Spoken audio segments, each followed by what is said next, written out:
என்ன பழனியாச்சு இங்கே வந்து உட்காந்துருக்குது ரெண்டு பேரும்? நான் வந்து வாங்கி காட்டுறேன், வாங்கி தருவீங்களா? சரி வாங்கி தரலாம். என்னது? ரெண்டு கிளி வாங்கி, கிளியா? கிளி வாங்கி காட்டுறேன் தருவேன். அங்கே ரெண்டு உங்கள் ரெண்டு இருக்கம்மா? சரி சரி வாங்கி தரேன். பாட்டி, கலையும் பாட்டி, என்கிட்ட துட்டு இல்லையே கிளி வாங்குக்கு, இப்போ என்ன பண்ணுறது? என்கிட்ட துட்டில் அந்த செயினை அடகு வச்சு வாங்கிட்டு வாங்க. அப்படியா?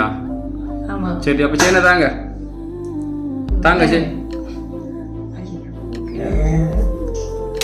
சரி அடை வச்சு வாங்கிட்டு வரேன்னா மறக்காம வாங்கிட்டு வாங்கோ.